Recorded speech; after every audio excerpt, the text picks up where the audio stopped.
के दौरे नहीं लग रहे। श्रीनगर के आसपास भी, जनूबी कश्मीर, और पिछले दिनों में अभी पूंछ से वापस आया हूँ। ये भागदौड़ का सिलसिला जो है ये चलता रहता है, और इलेक्शन की तैयारी तो जाहिर सी बात है हम कर रहे हैं। लेकिन बड़ी बात ये है कि जो इलेक्शन होने चाहिए थे वो इलेक्शन हो नहीं रहे।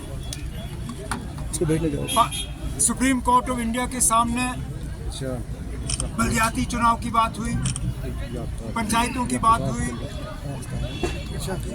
डीडीसी की बात हुई, लेकिन वो सारे इलेक्शन जो है उनको फिलहाल रद्दी की टोकरी में फेंका गया है। असेंबली, जिस इलेक्शन के लिए लोग बेसब्री से इंतजार कर रहे हैं, उस इलेक्शन का कोई नामो निशान नहीं। Do you think parliament election in the month of March? फिलहाल जहाँ तक मुझे लगता है वो उनकी मजबूरी है। सर क्या पीए फिलहाल उनकी मजबूरी है।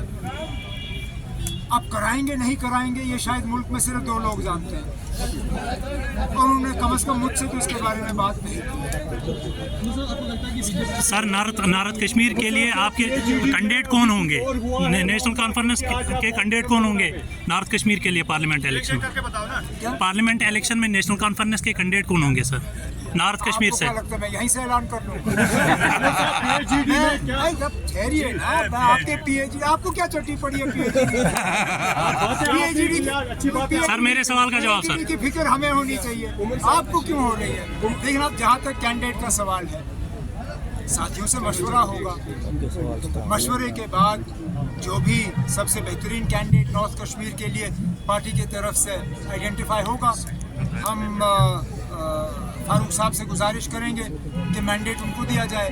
इस बार 2 और असेंबली सेगमेंट आपके इसमें जोड़ दिए गए हैं, जिसमें मेरा पुराना असेंबली सेगमेंट है, बीरवा है, बडगाम है। तो अब इसमें से मेरी ज़ाती मेरा एक ज़ाती इसमें रहेगी रोल।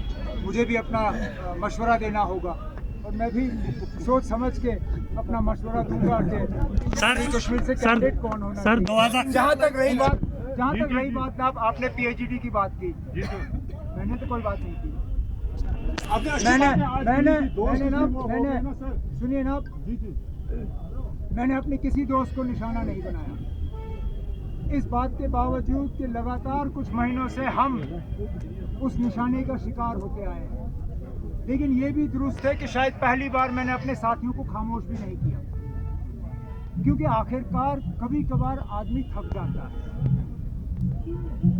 और ये जो आदत से मजबूर इस तरह के हमले जो हैं ये अच्छी बात नहीं है।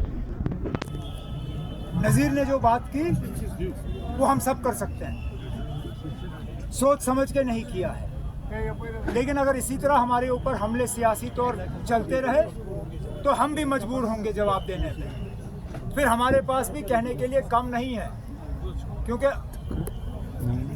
वो तो बहुत पीछे 30 साल पीछे जाते हैं, हमें तो सिर्फ 4-5 साल पीछे जाना है, उससे ज्यादा पीछे हमें जाने की जरूरत ही नहीं है। उमर साहब, when you last time बात visited करेंगे हालात के लिहाज से, जिस तरह से इस वक्त जम्मू कश्मीर के हालात हैं, तो बीजेपी कह रही है कि यहाँ पर जो है हालात बिल्कुल ठीक है, तो क्या कहेंगे इस हवाले से आप? हालांकि कल भी हालात ठीक है तो इलेक्शन क्यों नहीं हो रहे?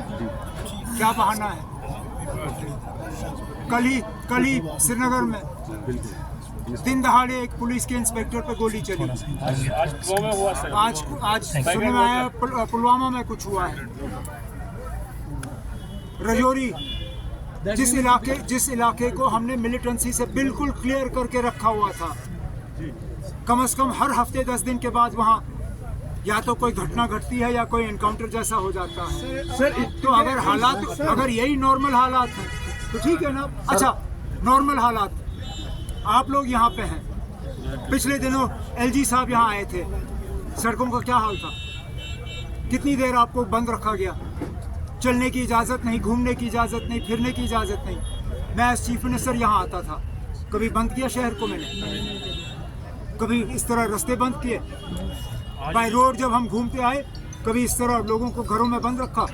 तो फिर कहाँ के नॉर्मल हालात? उमर साहब सर एक Handwara when you visited Handwara जी साथ में आपने संदेश के इंटरव्यू में भी इस बात का जिक्र किया। किस चीज का? इंडिया अलायंस जो सर इस वक्त हो रहा है, आपने उसमें जिक्र किया कि कांग्रेस को हम बार बार ये कह रहे हैं कि आपका जम्मू स्ट्रॉन्ग है, हमारा कश्मीर स्ट्रॉन्ग है, इंटरव्यू नहीं होगी। अभी जब इंडिया अलायंस है, व्हाट डू यू थिंक कि उसमें क्या वो जो आपकी सजेशंस है उन पे आप उसी तरह से फिर अब इंडिया अलायंस के सजेशंस में इंडिया अलायंस को ही दूंगा ना, आपके जरिए थोड़ी ना दूंगा। वैसे देखा जाए तो अफसोस की बात यह है कि आज इंडिया अलायंस की थोड़ी हालत पतली है। थोड़े अंदरूनी झगड़े जो हैं वो देखने को मिल रहे हैं जो शायद नहीं होने चाहिए, खासकर इन 4-5 रियासतों में जहां इलेक्शन हो रहे हैं। पिछले दिनों जिस तरह समाजवादी पार्टी और कांग्रेस के दरमियान एक लड़ाई सामने आई और दोनों कहने लगे कि हम यूपी में तमाम सीटों पर लड़ेंगे, ये इंडिया अलायंस के लिए अच्छी बात नहीं है। शायद इन स्टेट इलेक्शंस के बाद हमारी दोबारा मुलाकात होगी, बैठ के कोशिश करेंगे कि अच्छे से मिलके काम करें।